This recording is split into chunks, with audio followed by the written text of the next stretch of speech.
وصحبه ومن والاه. اللهم علمنا ما ينفعنا وزدنا علما. Ameen ya Rabbil Alameen. So, Alhamdulillah, we've arrived after about 15 weeks of classes, I believe. We've arrived at our final class in this series on Islam and critical thinking. And in this series, we've discussed so many different aspects related to the aql, related to the Islamic understanding of reason. And I hope that this class will really transform the way that we view the topic of critical thinking. Right? I hope that this class will really transform the way that we understand how Islam empowers our minds to reason, how Islam empowers our minds to use our value system, to use our ethics, to transform the world in which we live in, and how we have something very unique. We have a very unique treasure that we want to share with the rest of the world. Whereas the rest of the world is, laboring under this conception of reason that has removed morality. In Islam, we have morality attached to and fully enmeshed and part and parcel of rationality. So the idea of thinking ethically is part and parcel of critical thinking in Islam. You cannot talk about critical thinking from an Islamic perspective without talking about thinking ethically, right? That is part of the vision of the aql. And we explained in the very first class that the word aql in Arabic, which is the word for the intellect, it linguistically means what? What does it linguistically mean? Let's see how good your aql is, your memory is. Yes. Right, so iqal is the reins, the rope that ties the camel, right? The rope that ties the camel. So the aql is that which restrains a person from doing immoral actions. So right from the linguistic meaning itself, we already see that ethical dimension. And then even in the first narration that is mentioned by our scholar Ibn Hibban in the book that we're studying, in the very first narration he mentions about the aql. It is the narration that إِنَّ اللَّهَ يُحِبُّ مَكَارِمَ الْأَخْلَاقِ وَيَكْرَهُ سَفْسَافَهَا. Verily Allah loves the traits of noble character. Allah loves the traits of good character. And Allah dislikes and despises bad character. So the idea of the aql from an Islamic perspective is that the aql is about behaving ethically, behaving virtuously, behaving righteously, striving to come closer to Allah subhanahu wa ta'ala, striving to improve our spiritual connection with Allah subhanahu wa ta'ala and our moral connection with the rest of the creation of Allah subhanahu wa ta'ala, striving to fulfill the rights of Allah upon us and the rights of the creation upon us. That is what the aql is. And we mentioned that the aql includes action as well. So the aql is not just this theoretical thing. Oh, you have this, your IQ is 250. Wow, you're such a smart guy. You can solve these geometry puzzles in your mind. No, the aql is how you behave. The aql is how you live, how you make your decisions in the real world. Whether you make decisions in the real world that show that you honor your parents, that you have a commitment to your community, that you take good care of your neighbors, that you use your knowledge and use it in a way that is of service to humanity and that brings you closer to Allah subhanahu wa ta'ala. That is the true understanding of the aql. And that is what Islam gives us. So what we are finding is that now we live in a world and in a civilization where ethics has become detached and displaced from intellect. And as a result, we're experiencing this societal disequilibrium, right? Where society is just, complacent with acts of manifest immorality taking place. And we want to have ethics reattached and re-anchored. We want the intellect to be re-anchored through ethics, through our ethical centering. So that's one of the themes that we've been talking about for those who are joining for the first time, just to give a taste of one of the themes that we've been talking about. We talked about the history of the aql, the history of intelligent thought, how Allah subhanahu wa ta'ala created the capacity of the aql in Adam alayhi salam, how it had a role in the time of Prophet Nuh alayhi salam in opposing shirk, how we talked about the aql and its connection to da'wah in the time of Prophet Ibrahim alayhi salam, how we talked about the aql in the time of Prophet Muhammad sallallahu alaihi wasallam in opposing the superstitions and the backwards practices of the Quraysh. And we talked about the aql in Islamic civilization and giving rise to this civilization that really, truly was committed to understanding the signs of Allah in nature and in scripture, and had this, golden age of Islamic civilization as a result of this holistic understanding of the aql. So we've been reading through the first chapter of this book, Rawdatul Uqala, by Imam Ibn Hibban al-Busti, who died approximately 1,100 years ago. He died 354 Hijri, a very important hadith scholar. And in this chapter, this is the chapter on Al-Hath ala Luzum al-Aql, the chapter on adhering to the intellect, or what the intellect requires of us, and the characteristics of someone who is intelligent. And now today we are coming to the end of this chapter. So with concluding this chapter, we will conclude the halaqah series. Of course, Ibn Hibban continues the book and lists 50 different traits of the aql. But to go through 50 chapters would be much too long, I think. So this will be the conclusion for this halaqah series. And I hope, inshallah ta'ala, everybody walks away with something beneficial. And perhaps towards the end of the halaqah, I will ask everyone for their reflection. So if there's something that really resonated with you in this halaqah series, or a lesson that you feel you're going to be walking away with, try to keep that in mind for the end today, and we'll share everyone's reflections, inshallah ta'ala. So where did we leave off last time?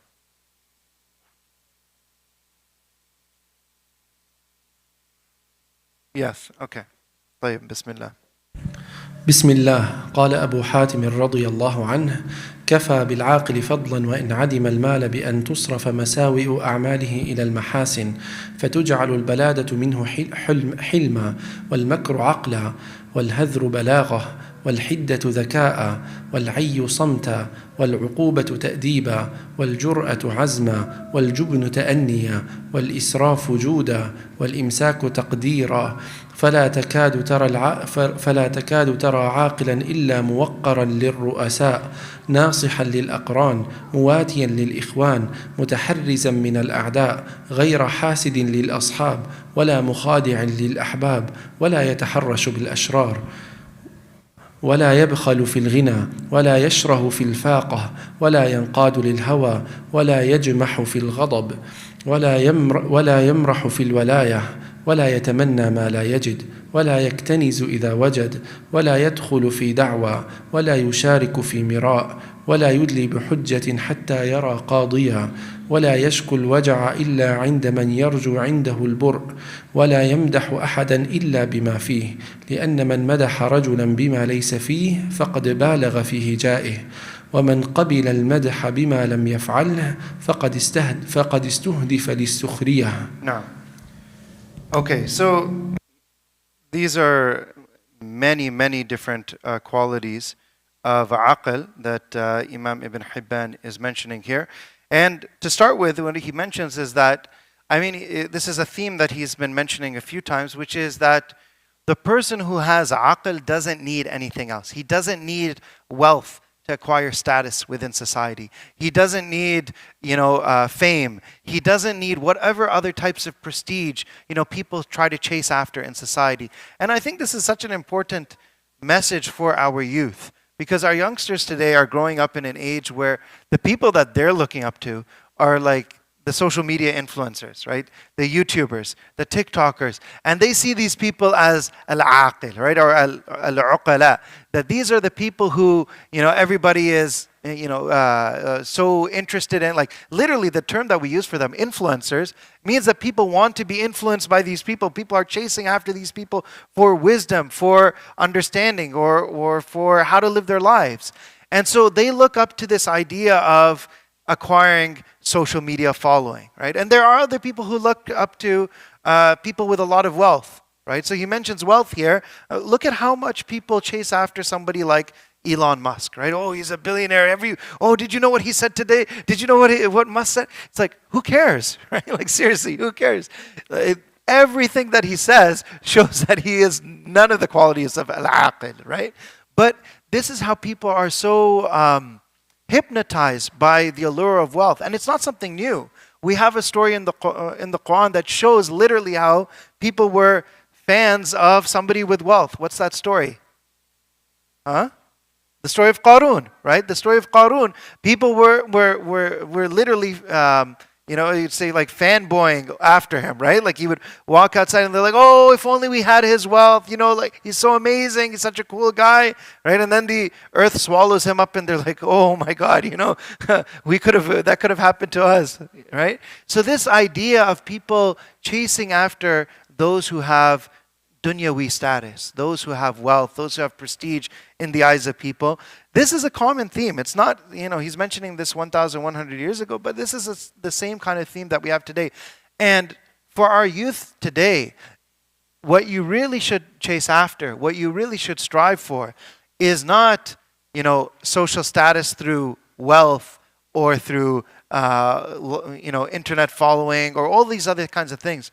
It should be the qualities of the aql, which is through gaining knowledge of the Quran and Sunnah, gaining knowledge of, Islam, gaining a proper understanding and internalizing and acting upon that understanding so that you have all of these qualities of what the aql entails. Because this is what determines your relationship with Allah subhanahu wa ta'ala and your relationship with people. This is what determines your true value. Your true value is not attached to how many Instagram followers you have. Your true value is attached to your aql in this comprehensive sense of the word, right? Your intellect, meaning the spiritual, moral, intellectual dimensions of the aql. So he says that even if an aql, even if a wise person has no wealth, right? The virtue of the aql is still apparent. And he mentions an interesting thing. He says, you could see two people doing the same outward action, and your evaluation of the action might be totally different based on whether the person has aql or not. So, for example, we won't mention all of the examples that he gives here, but, the idea of being silent, right? Somebody's silent, you don't know. Like, are they silent because they know too much or they know too little, right? It could be either one. But the aql, if somebody has aql, then that silence is no longer a defect. It becomes a positive trait. Similarly, if somebody seems like they're holding back from a conflict, are they cowardly, or is it that they have this kind of next level 3D chess level of planning that they're already strategizing 10 moves down what they're going to do, right? Like you don't know what that person is going to do, right? Based on whether they have the aql or not, it totally changes how you perceive their actions. So the same action may come from somebody. Another example he gives, the difference between israf and jud, right? The difference between extravagance and generosity. Somebody comes and they say, oh, I'm going to give all my wealth on this cause. Okay, that could be because they have the aql, that they understand this is a valuable cause. This is going to benefit the ummah. This is, I'm doing this for the sake of Allah subhanahu wa ta'ala. Or maybe this person has just poor financial planning, right? You don't understand that until you understand whether this person has aql or not. So he's mentioning this to show the virtue of the aql. The virtue of the aql is that it can take the same action and transform it from being a negative quality to being a positive quality. And he mentions many, many different examples of this. And this is where you actually see his eloquence with the Arabic language, because so many of the words he's using, you'll see a footnote there. And the muhaqqiq, the editor, has to explain the vocabulary. It's actually very poetic vocabulary that he's using. But some of the things that he mentions here, which are very interesting, is that the person who is al-aqil, he's somebody who does not surrender to his desires. This is an important concept because this is something that we don't get from our modern culture or our education system. The idea that part of being educated is learning how to to attain mastery over your desires. It doesn't exist, right, in our education system. It doesn't exist in our culture. Like nobody tells you you should have to master your desires. People are constantly bombarding you with advertisements, with marketing, with the idea that you should submit to your desires and gratify your desires, indulge in your desires to get more and more and more, right? The famous statement from Dave Ramsey is, we buy things we don't need with money we don't have to impress people we don't like, right? That's the consumer society, the consumer culture. It's called psychological materialism. Psychological materialism is this consumer culture. So you have this this idea that, oh, we're free, you know, we live in a free society, but are we really free when we're enslaved to our desires and we're enslaved to these corporate engines of capitalism that are constantly programming people in terms of what to want and what to think and how to act, right? So where is the freedom then? It becomes a illusion within society. And the person who has the aql has true freedom because they understand what is really meaningful in life. They understand their purpose in life. They understand the purpose for which they were created. They understand what they need to do in life to fulfill their mission, to come closer to Allah subhanahu wa ta'ala and to take care of the creation of Allah subhanahu wa ta'ala, to serve as a moral custodian here on this earth. So the idea of freeing oneself from desires, this is a big difference between Islamic civilization and the idea of freedom that you have in Western morality or Western philosophy, which we would say is the negative conception of freedom. That freedom is just freedom from external restraint. But we have the positive conception of freedom, that freedom is mastery over your desires, right? Freedom from these internal forces that are pulling you away from behaving ethically and virtuously. And of course, as we just mentioned, the external forces are also controlling the internal forces in a society which is dominated by advertising, marketing, all these kind of things that are programming people in terms of how they want people to think and act. Similarly, he mentions that a person does not focus on hoping for or wishing for that which they don't possess, right? They don't have these kind of false hopes or chasing after illusions. And you know what? So much of society now is about, looking and spending your time thinking about what you don't have, right? Like even if people do online shopping, right? There's always if you can't buy this now, you put it on your wish list. Put it on your wish list. So you always think, oh, I want this, and people are constantly looking at, maybe somebody's not even in the market to buy a house, but they're looking at houses, right? They're just looking, oh, it would be so nice if I live in this house, right? Or they're looking at cars. Like people obsess over cars. Oh man, this is such a nice ride, right? If only I had this ride. Like so much of society and so much of our mental energy and mental focus is spent on thinking about what we don't have, rather than directing our thoughts to what Allah has given us and how we can use that to better ourselves and to fulfill our purpose in life. And that's what aql is. Like that's what I'm trying to point out, is that the nature of the aql is how we choose to think. The aql is what we do with our thoughts, right?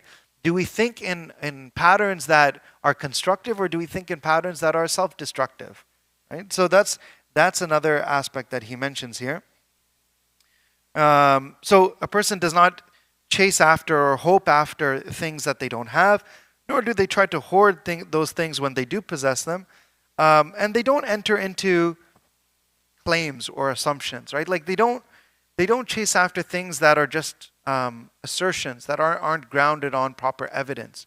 A lot of stuff, a lot of times people spend their time focusing on rumors, right? Oh, so-and-so said this and so-and-so said that. Or, even like when you talk about politics or the current affairs, right? A lot of times you have like, the brothers gather around and they're talking about, the state of the ummah. But like, are we actually talking about it in a constructive way? Or is it just claims? Like, oh, maybe this is going to happen next, or this country is going to do this, or I think this country is going, oh, bro, believe me, this is what, this election is going to go this way, and then this is going to happen. It's just people's speculation, right? What use is the speculation unless we talk about a constructive plan of action?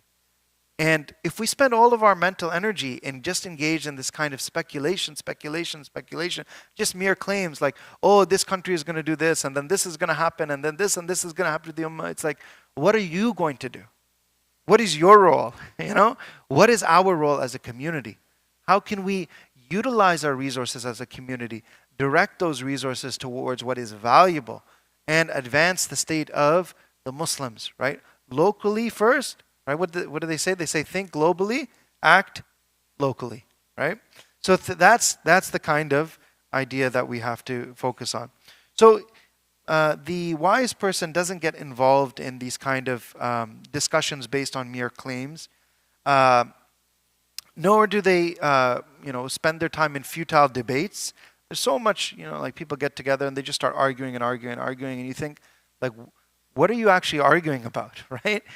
People lose sight of what they're even arguing about, and there's so much energy that is wasted there. Nor do they try to get involved in a discussion without having a clear proof, without having clear evidence to back up what they're saying. And then this one is interesting. They do not complain of their pain or of their hurt, except in the presence of someone who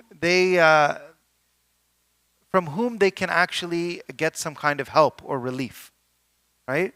This is a big topic. I think that a lot of people, they don't realize how getting involved in an attitude of constantly complaining actually undermines your ability to think clearly. Like, it actually undermines your aql. If you get involved in a mentality where your constant focus is, like somebody asks you like, oh, assalamu alaikum, brother, how are you doing? You're like, oh, it's terrible. Like today I woke up with a headache, and then, I normally like eat an omelet, but the omelet fell on the floor, and, like I didn't have any ketchup in my fridge. Like, brother, I'm not asking for your life story here, right? Why are you telling me your sob story? But this idea of constantly complaining, like sometimes we condition ourselves to always complain. I'm being humorous, but it is a real phenomenon that we condition ourselves to always complain. And that's not the Islamic outlook. Allah subhanahu wa ta'ala says, وَأَمَّا بِنِعْمَةِ رَبِّكَ فَحَدِّثْ. As for the favor of your Lord, make mention of that. Think positively. Think positively. The Prophet Muhammad told us that he likes optimism rather than pessimism. So the believer should look at what one has rather than what one doesn't have. And when you and this is something that it affects family dynamics as well. Like parents, if they're constantly complaining to their children, they may not realize it, but it actually undermines their relationship with their children. Like if they're always, the child wants to talk to their parent, like, oh, I'm so excited to tell them about my day or whatever. The dad is just going on about all the worries that he has. He's like, oh, you're lucky, you're young, and I have all these worries on my head. Like, people do this, and this kind of constant complaining, not only does you're digging yourself deeper because you're not thinking in a way that is optimistic, that is empowering, that is Islamically advisable, but you're also undermining your family relationships. Similarly with spouses, right? Husband and wife, as soon as they see each other, if their focus is just to complain, they're going to feel burnt out. They're going to feel like there's no emotional connection there, right? Because that's one of the things that just brings negativity. Like as soon as you see the other person, they're all of a sudden just sharing all this negativity with you, right? Instead, you have to process those feelings, right? Focus on the positive. Focus on, Yaqub alayhi salam said, "Innama ashku bathi wa huzni ila Allah." Right? I only complain of my sadness and grief to Allah subhanahu wa ta'ala. Imam Ibn al-Qayyim said that there are certain types of complaining. There are the people who complain to people about other people, right? That's like the most common. Then there's the people who, the worst type of complaining is the people who complain to people about Allah. Like, why is Allah punishing me? Why is Allah doing this to me? Why is this happening to me? Right? That's the worst type of complaining.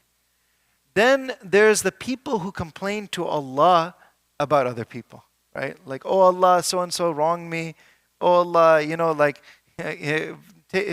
punish them. They did this to me, that to me, whatever, right? They complain to Allah about other people. But the only positive type of complaining is the people who complain to Allah about themselves. That's the positive type of complaining. And we see that in the dua of the Prophet Muhammad sallallahu alaihi wasallam.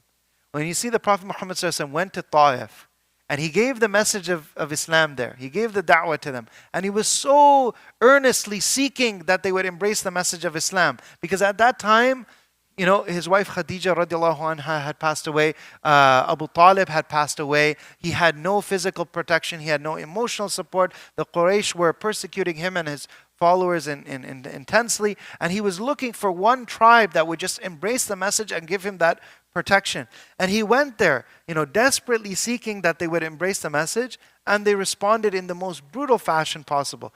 They pelted him with stones to the extent that the blood is dripping down onto his sandals. And he walked like in a daze, just walking from the city of Ta'if until he came to this garden, like after walking several kilometers. And there he just collapsed and started to make dua to Allah subhanahu wa ta'ala.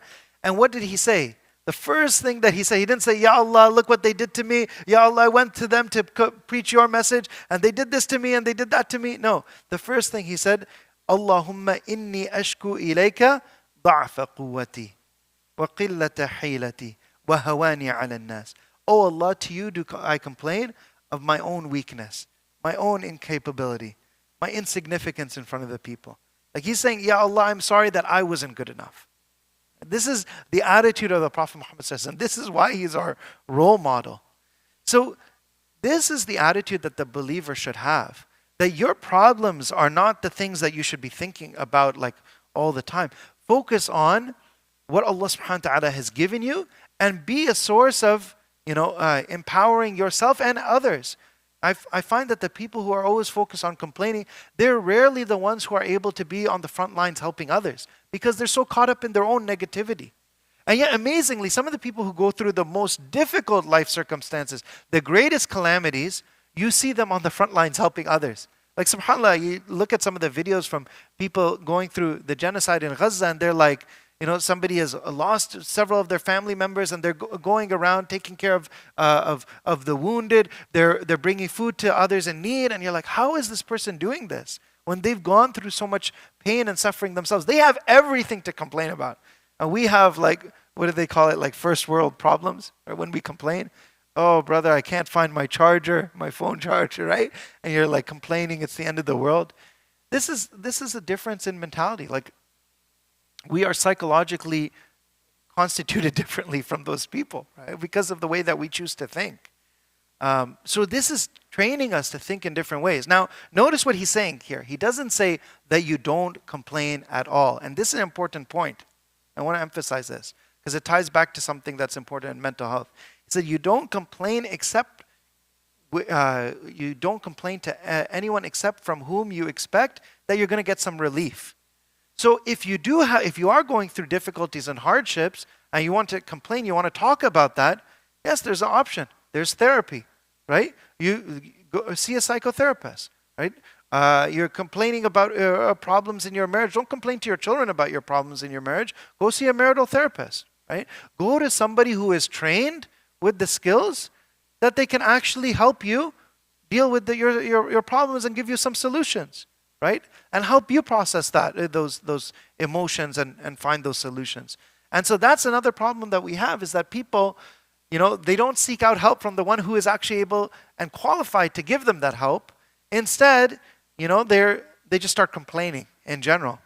And there's also this stigma, which shouldn't be there, where people stigmatize the idea of, complaining to somebody who can actually provide you with therapy. They're like, oh, no, I don't need to see somebody for therapy. It's like, no, maybe you should. Like that may actually be beneficial, right? Everybody has certain hardships they're going through and they can benefit from those who are qualified and trained to provide them with guidance about that.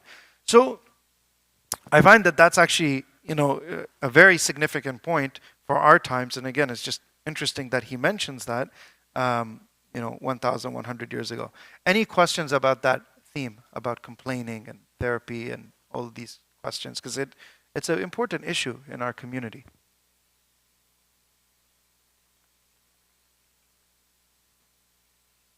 No questions whatsoever about it? It's clear? Yes? That's okay, yeah.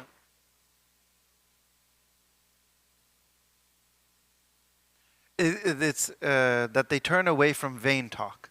Yeah.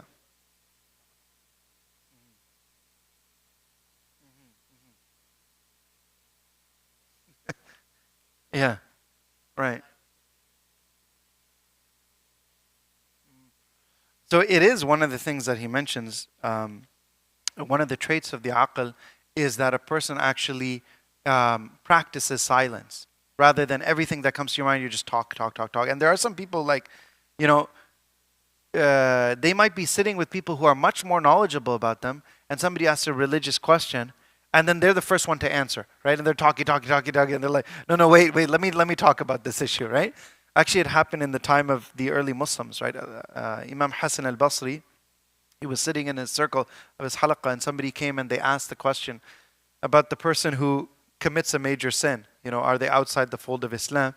And before he even had the chance to answer, one of the students stood up, Wasil ibn Ata, and he said, no, no, I have an answer. Let me tell you. And he starts giving his answer. Completely wrong answer. Ends up making his own group, his own sect. It becomes one of the, misguided sects.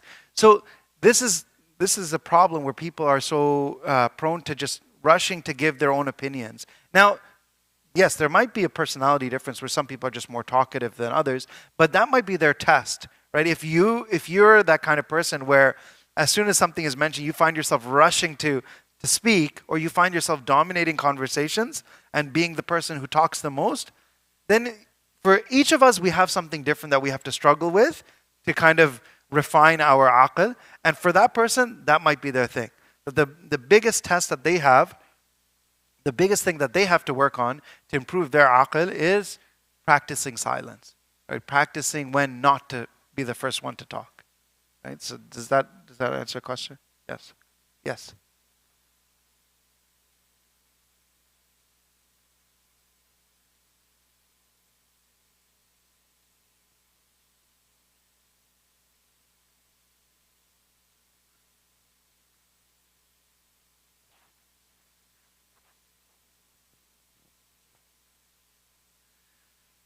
Yeah, I think that that's a really good question because there should be a balance here. Like on the one hand, you do want kids to grow up with confidence. Like there are, like kids who will grow up and they're like completely, they've got so much stage fright. Like as soon as they're asked to speak in front of others, they're shaking with nervousness, and you don't want that either, right? You do want the ability to be assertive, to speak when you need to speak, to voice yourself, to have that confidence, but that has to be balanced with the idea that you don't think you're the most important voice in the room, that you're always talking, right? So yes, have the confidence to speak when it is your time to speak, but also we have to teach our children as well the importance of knowing how to be good listeners, not just good speakers.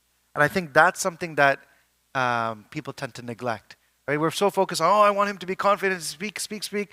And it's like, no, no, but we also have to focus on how do you listen carefully to others, right? How do you know when to speak, right? And always kind of seeking knowledge from those who have more knowledge and experience from you. And then when it's your turn to speak, yeah, of course, stand up and speak. And we see that the Prophet Muhammad SAW and the companions, like they would put young companions in leadership positions, right? Like, actually, even the question that you asked, we see the example of the son of Umar bin al-Khattab radiallahu anhu, Abdullah bin Umar, when there was a question asked about the Prophet Muhammad SAW asked about which tree is the believer like, and he wanted to answer it, but he felt shy. He felt shy to answer, even though he had the knowledge. And Umar radiallahu anhu afterwards said, like, I would have been so happy if you had spoken up and mentioned it. Like maybe the Prophet ﷺ would have made dua for you or in front of everyone. Like, it would have been the most beloved thing in the world to me if you spoke up. But he did go on to be one of the greatest scholars and teachers in the history of the ummah. But this idea of like knowing to restrain yourself and say, okay, there are other people here too who can also voice their opinion. You don't want to be the one who dominates the conversation. So you have to have that awareness, that insight when you're going too far. Does that answer the question? Okay.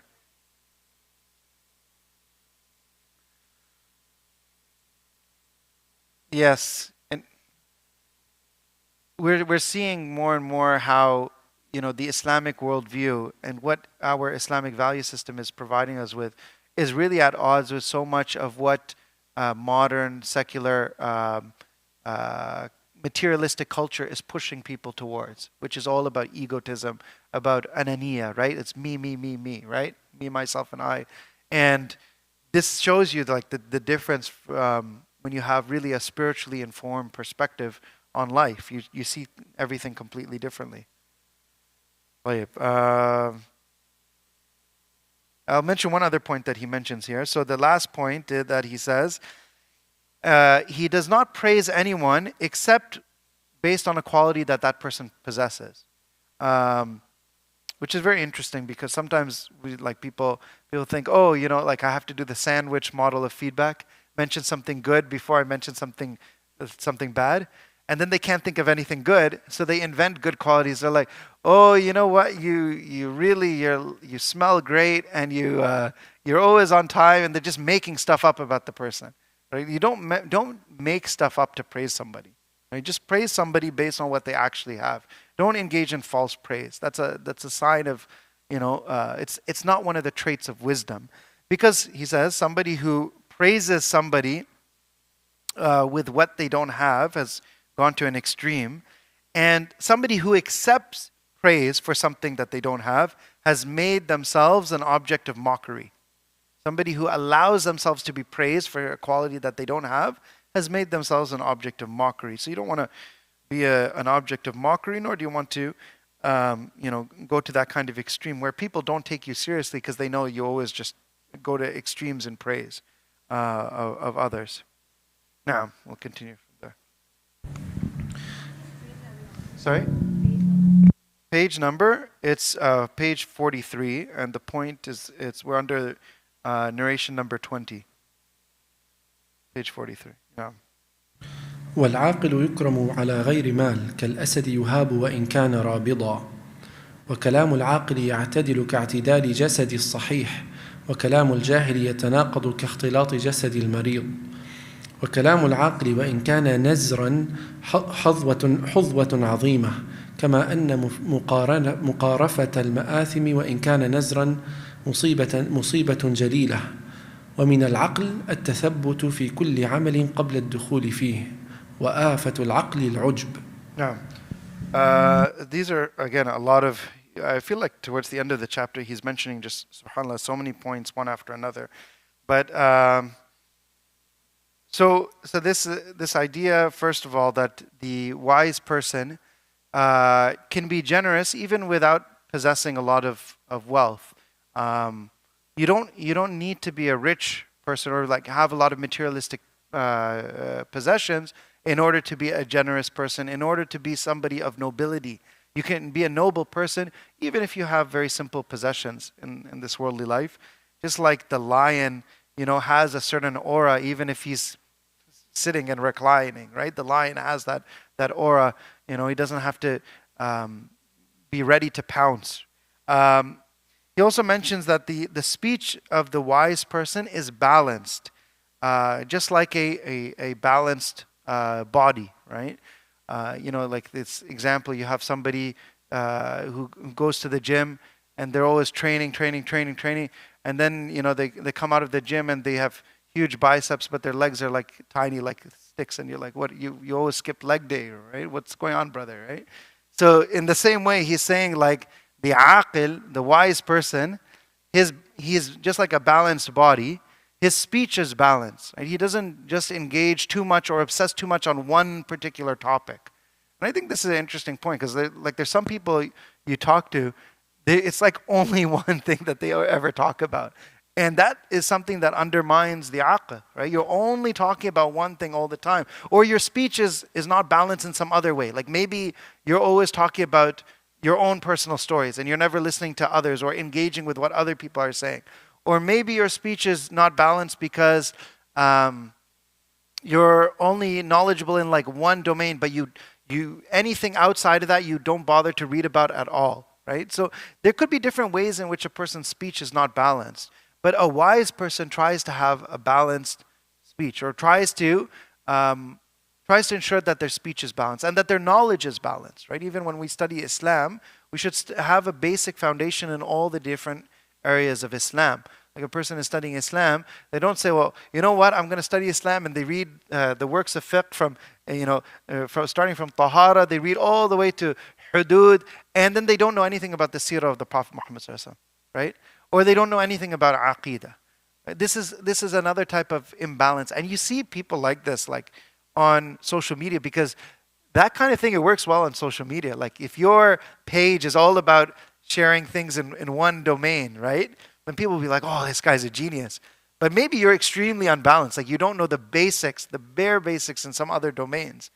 And that wouldn't be considered a person who is a person of knowledge from an Islamic perspective.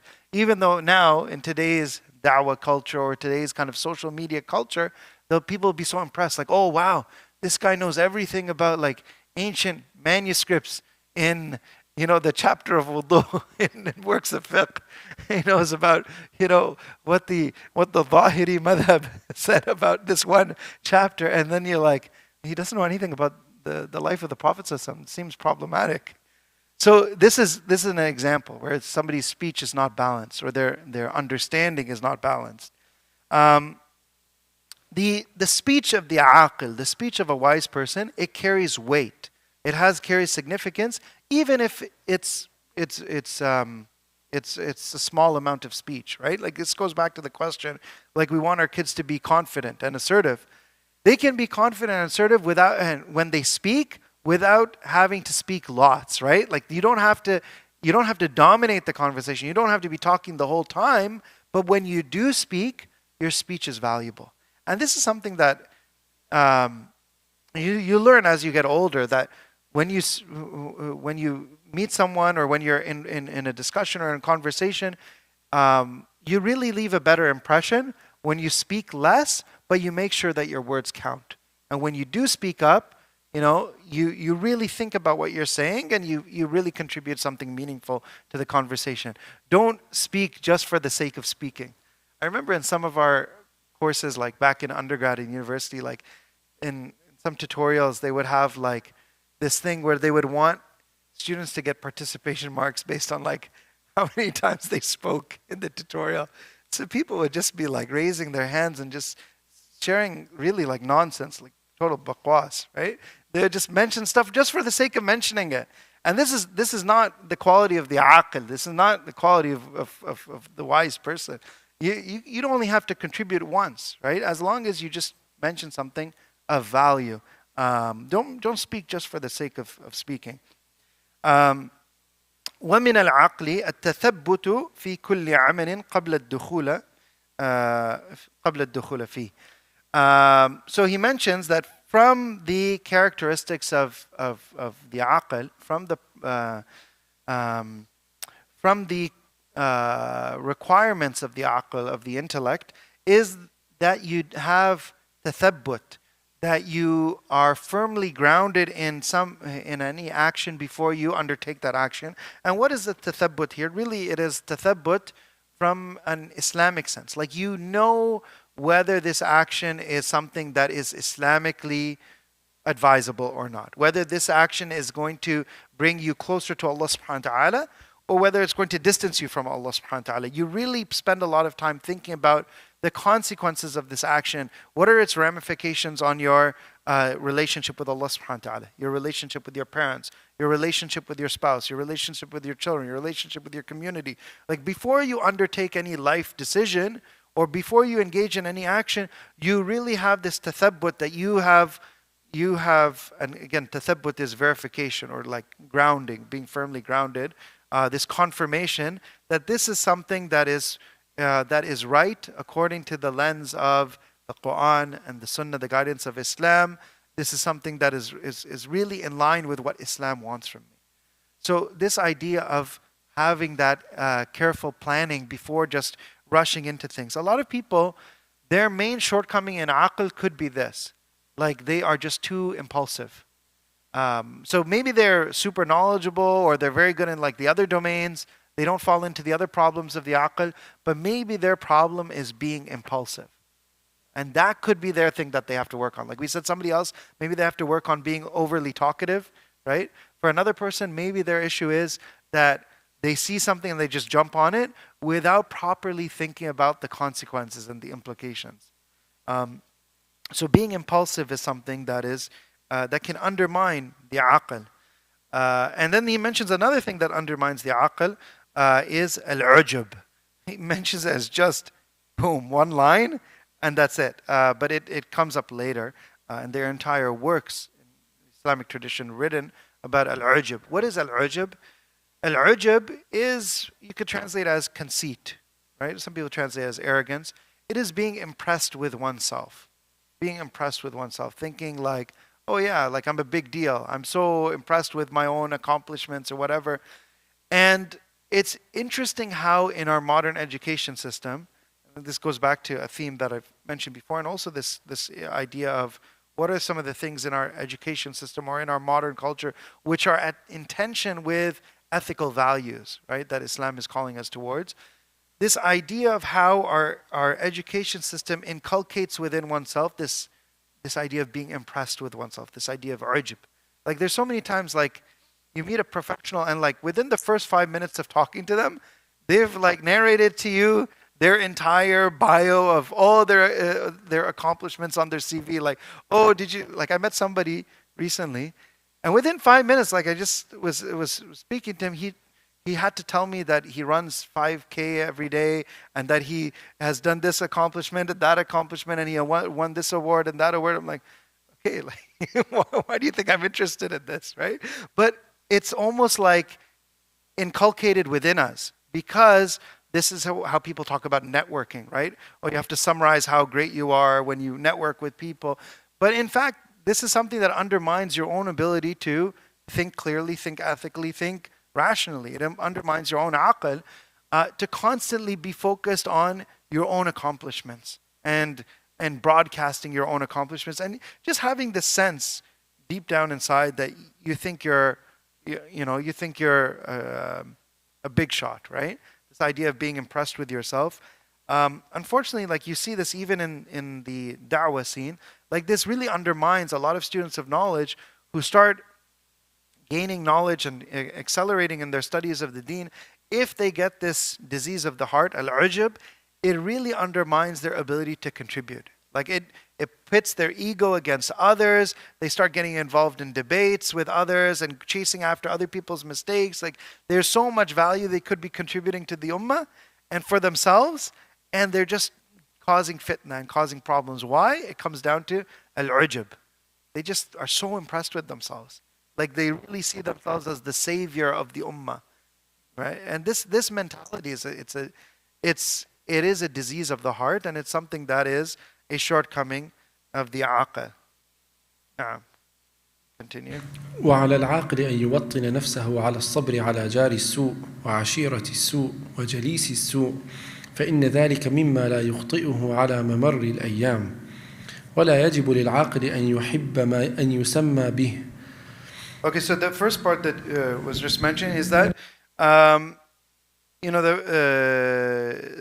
wise person will undoubtedly encounter certain people who rub him the wrong way, right? Certain people who have negative qualities. They are trying to focus on developing their aql. They're trying to focus on developing their positive qualities. And of course, he mentions that you should try to seek out the company of those who bring you closer to Allah subhanahu wa ta'ala, those who benefit you. But of course, you will always encounter some people who have negative qualities, and you have to have sabr. You have to have patience in dealing with those negative qualities that you may encounter from other people. Now. ولا يجب للعاقل أن يحب أن يسمى به لأن من عرف بالدهاء حذر ومن عقل العاقل دفن عقله ما استطاع. So part of the quality of the aql is that you don't need to have people mention, oh, so-and-so is such a brilliant guy, so-and-so is so smart. Like you don't care if other people mention that about you. Like, you don't tell people like, oh, by the way, you forgot to mention that I'm also this, right? You didn't mention in my bio, you didn't introduce me properly before the event, right? Like you don't need to mention that. And in fact, he says to the opposite, it's actually in your best interest to conceal your accomplishments, or specifically mentions to conceal your intellect, because when you show off your intellect, you're actually at a disadvantage. But when other people are not aware of your intellect, your knowledge, whatever, people will interact with you in a more genuine way. You'll actually learn more about other people's qualities and traits.